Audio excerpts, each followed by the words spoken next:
Greetings and welcome to this week's episode of the platform Let's Talk About It. I'm your host, Jasmine Harden, and I'm here to create a space for Black minds, voices, and culture to thrive. Thank you for tuning in, and let's get into this episode. Hello. Welcome back to another episode of the platform Let's Talk About It. It's your host, Jasmine Lynn. I am so grateful for you being here, and I'm excited about this topic today. It's a topic that is not only founded in a personal connection to myself, but I think it is a topic that is important and that isn't really talked about often, I feel like, from this perspective. I think that it's going to be fun to talk about this because I am passionate about the growth mindset and having a mindset that allows you to choose gratitude over an attitude, to be honest. So I'm hoping that this is insightful and that it's helpful, and that even if it's not necessarily applicable to you as a listener, that you're able to share this and that you can share it with someone who you think it is applicable to and that it could be beneficial for.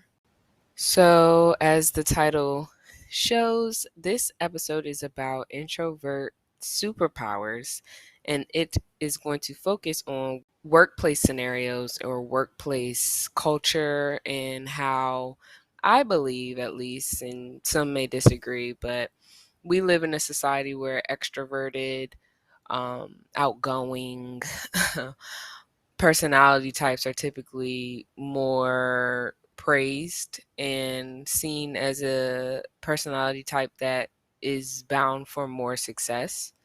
And I believe that that is a myth. And I do believe that to an extent, yes, that is the norm that of the society that we've been put in. But I think that there are strategies and ways that people who don't necessarily have those personality structures can still be successful in the world. And there are several people in the world who fit this prototype, and are still doing well for themselves.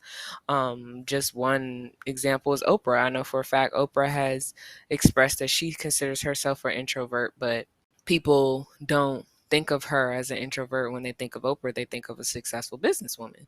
So just using her as an example, that I think more often than not, people just assume that introverted character traits cannot be equated with success. And I'm hoping that this episode is insightful for anybody who, A, was grew up in an environment that made them think that way, or B, someone who feels a bit of insecurity or is harsh on themselves even because they don't fit into the cookie cutter leadership personality type that is typically noticed and successful in our mainstream culture.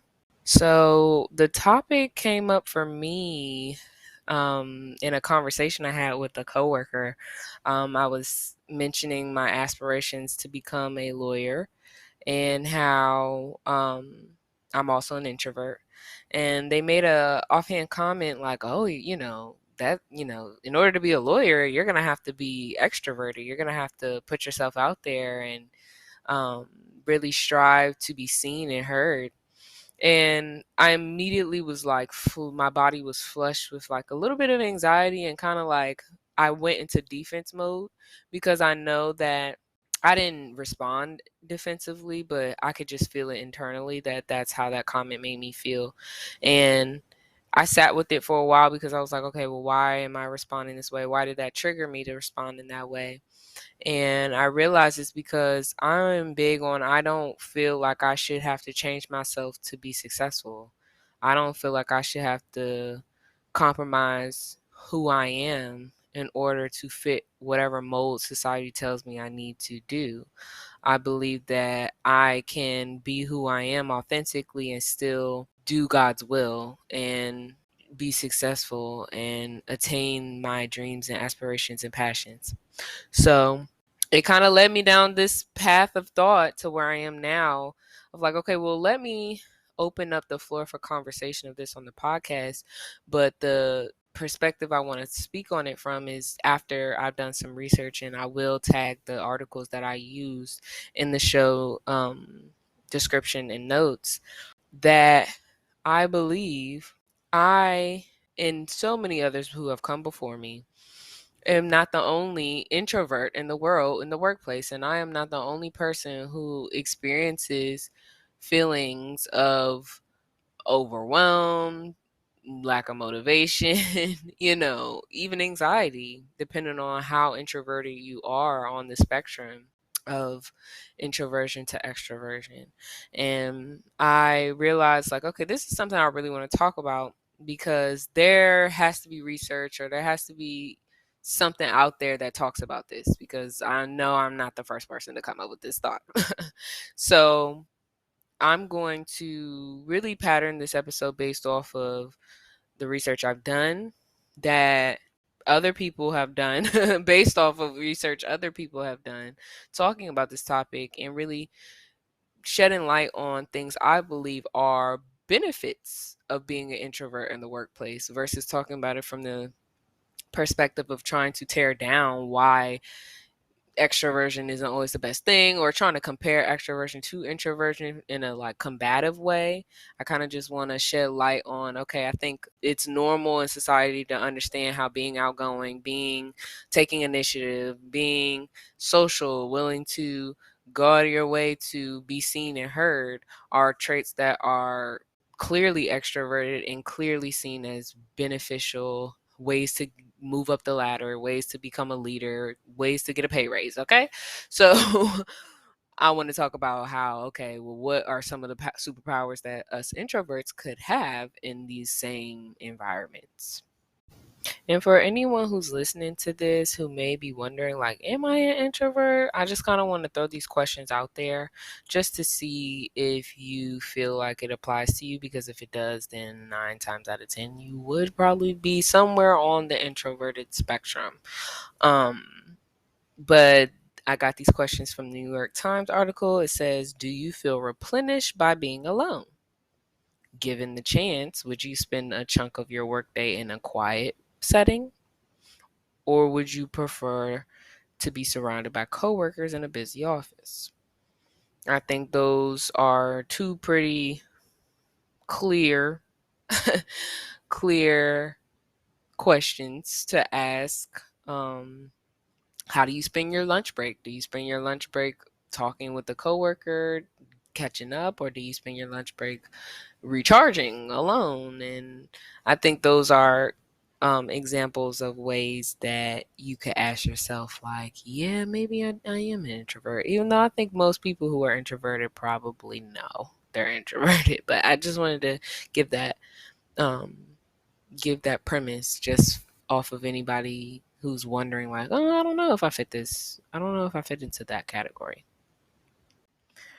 So I'm going to open it up by talking from the major benefits. This is coming from a upskilled article titled Six Major Benefits of Being an Introvert in the Workplace, as well as Six Overlooked Superpowers of Introverts in the Workplace.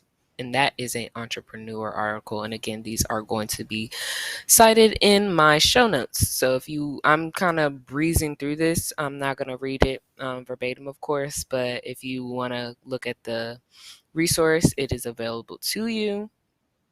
One of the first ones I thought really stood out to me that I liked was that we are self-sufficient. um, we have a tendency to want to work independently, and that often comes with a level of self-sufficiency in order to get the task done and do it well. I think being self-sufficient is a wonderful trait to have, whether you're an employee or an employer or an entrepreneur. I think that all of those are very important skills to have, especially as you want to grow and see either your brand grow or see yourself grow with a brand, whether it's your own or someone else's. So I think that was a good one, and I appreciated that, and I felt like that was something that people may overlook because you're quiet and you stay to yourself and things like that, but you get the job done. So give yourself kudos for that.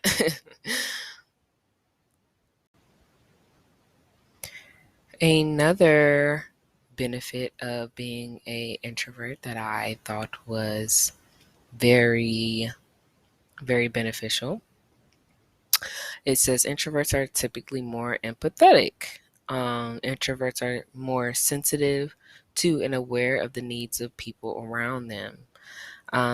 This is especially important in the workplace because as a leader or someone who potentially is looking towards being a leader or being the head of something, um, being an empathetic leader helps to create a inclusive work environment that allows people and anyone working within the company to feel that they work in a place that in an environment where everyone feels like they're a part of the team and where everybody feels they have a place and they feel connected and not withdrawn and also feel respected, which I think is very important, especially as I like to say, a Gen Z.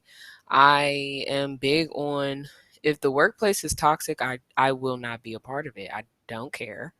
That is a hard boundary because no, I refuse to allow my work life to spill over into my personal life. And I feel like being in a toxic work environment is an easy way to go down that path. So, as someone who wants to go on to lead one day, I find it encouraging to know that I have a skill innately in a way that allows me to create an environment amongst people that makes people feel like they can have a bit of work life balance and that it's not just you're not just a number on the wall or a badge number, you're more important than just showing up working hard every day, although yes, work is important. Having a work ethic is important. Recognizing that people are human is equally, if not more important. Another good one was that introverts are great listeners. This is primarily, I think, especially in my case, I can't speak for all introverts, but in my case, I don't like to share that much. I'd much rather listen to other people tell me everything about themselves than to be the person telling everything about myself. So being able to listen allows you to be able to read the room. It allows you to be able to be aware, self-aware. It allows you to be um, connected in a way that people who are more talkative or more focused on being heard aren't, because you're able, as my one of my middle school teachers used to say, you have two ears and one mouth. And that means that you're probably supposed to listen more than you are supposed to talk. And that was just it obviously it stuck with me. But it was always such an interesting statement to me, because I do truly believe you learn so much more about a lot of different things. You learn about people who you may have never met before. You could work in a company you never met someone before, but you listen to people around you and you hear how they talk about this person, and you're like, okay, I've heard several different people in several different scenarios say the same thing about this person. So I'm collecting data on this person, even though I've never even met this person a day in my life, and I don't even know if I will. And I think that can be a privilege depending on the type of person you are. I know I don't mind listening. Some introverts are like, I'd rather not. I'm being forced to do this, and I trust me, there are my days where I feel the same way, especially a whole 8-hour day. the first 4 hours I might be able to handle it, but by the end of the day, I might be a little tired, I might be a little drained, I might not feel like listening to people like that. But to be able to naturally still be able to be present but not necessarily have to exert so much energy is a beautiful thing to be able to harness if you're able to do it well and maturely. I think that it provides you a level of reflectiveness as well. It provides you an ability to, like I said, be aware of your surroundings, kind of like a social scientist, a fly on the wall. Especially me having my background in sociology, I find oftentimes I'm running, like I said, I'm running the data in my head. Like, okay, several different people in different scenarios have told me this same topic more than once. So 9 times out of 10, I should probably make note of that.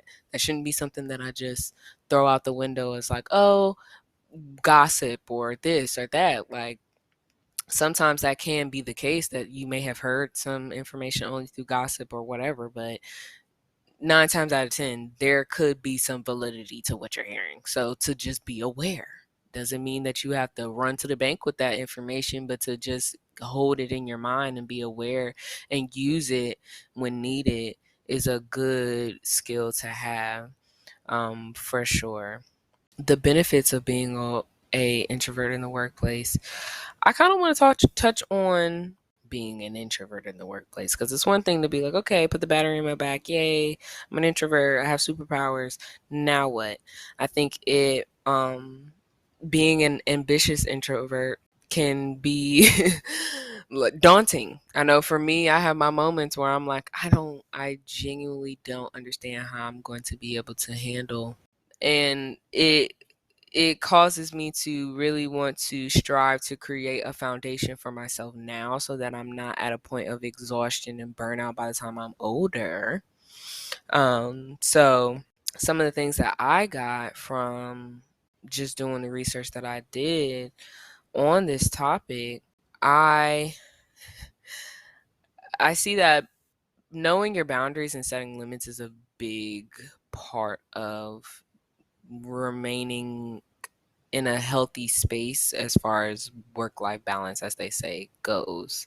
And I think to start establishing those boundaries, you have to really be willing to reflect and go inward and really ask yourself some real questions and figure out the logistics behind those questions to make sure that you're doing your part to make sure that you're fulfilled and you're okay and you feel safe and you feel whole. Because I think I find myself even getting drained to the point where by the time I get home, I don't have anything to give to myself because I've given so much of my energy to this job that now I just want to do nothing to recharge. And being an ambitious introvert, doing nothing every day when I get home is not going to work for me. It's just not. So finding a way to still have that self-care and do it on a day-to-day basis, not just, oh, I run myself a nice bath every Sunday night before the week starts, but really applying the self-care boundaries and limits to these things, is equally as important as pampering and all those other forms of self-care. Like, self-care goes much more beyond the society's norm of what they've defined self-care to be. Self-care doesn't have to require money. It doesn't have to require you doing anything luxurious or, lavish either. Self-care starts with loving yourself, and loving yourself means protecting yourself and protecting your peace, protecting your joy, even if it can be difficult at times. Self-care isn't always going to be fun. Self-care sometimes can be a task, and kind of creating those routines or those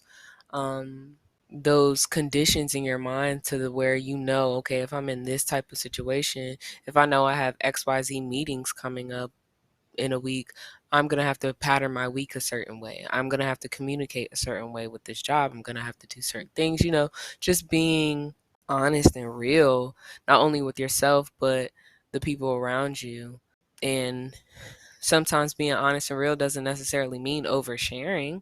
It just means figuring out a way to communicate what you need to communicate with those people to where they understand your boundary. So, continuing on about the boundary conversation, I kind of wanted to read some of these questions off from the New York Times article that are designed to kind of help you reflect and see how what areas of my life I need to set boundaries. And I thought they were very beneficial for me, so I would love to read them and share. It says, when in the day do you feel most productive, and at what time of the day are you just done? Do you work on weekends? Do you feel resentful, or that you finally get a chance to catch up on in peace? That's important, especially if you work a 9 to 5 or you work traditional hours. And it's even more important if you don't work traditional hours and you work on the weekend, because that can provide, you know, two, if you're working more than one job, you may work one job during the week and one job on the weekend. These are all just important things to ask yourself. Like, okay, what time do I have to get things done in peace for myself? Like, take the weekend out of it, because it doesn't have to just be for people with traditional schedules. Another question was, what distracts you, and in what space do you feel no distractions? If you're in a noisy coffee shop or a brightly lit environment, how do you feel?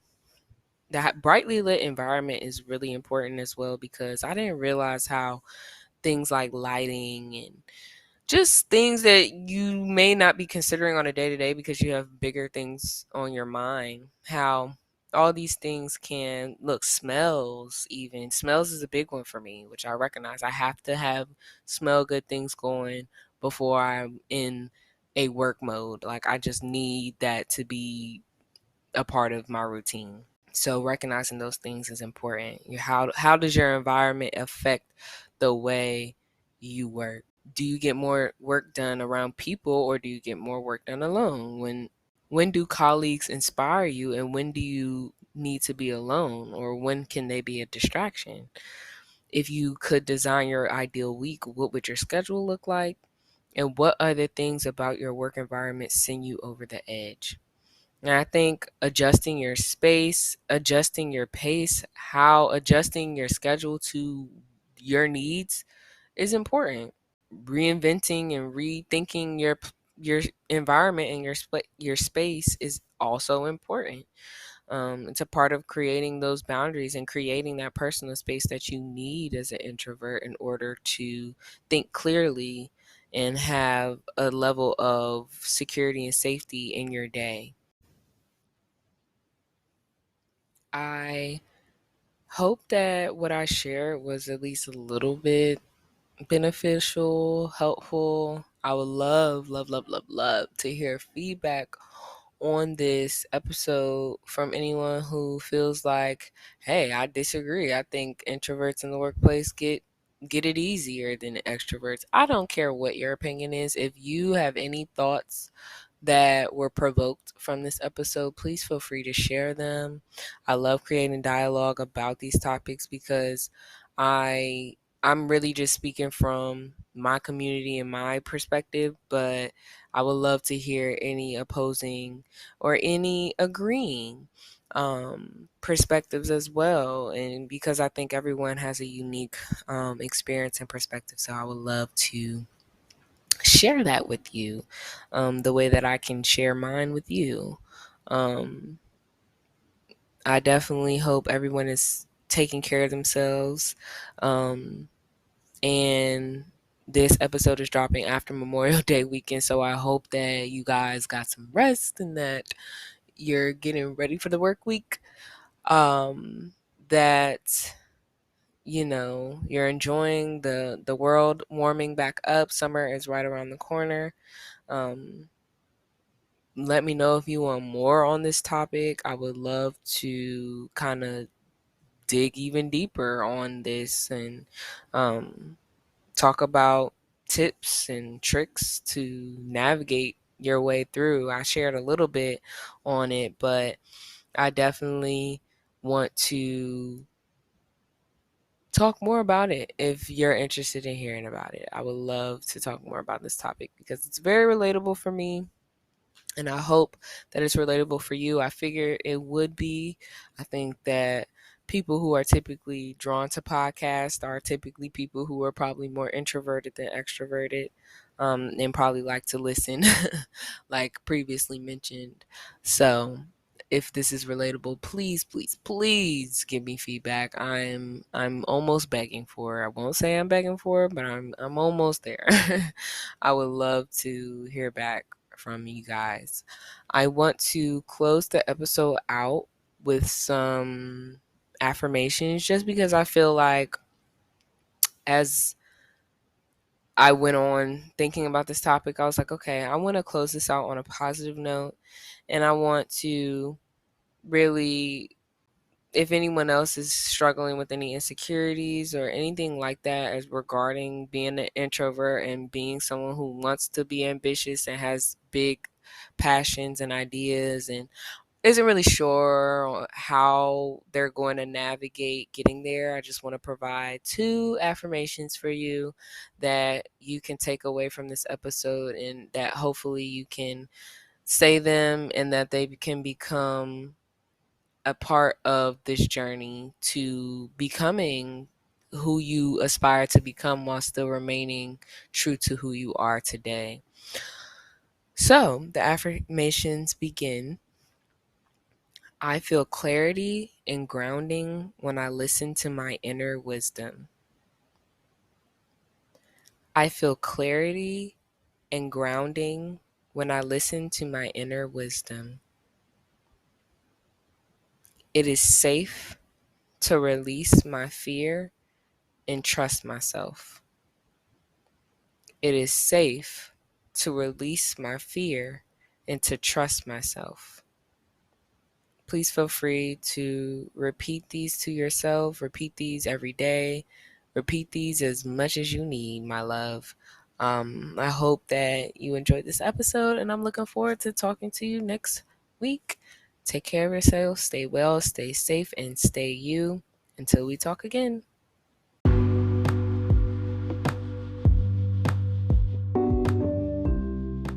I just want to express my gratitude for you taking time out of your day to share this space with me.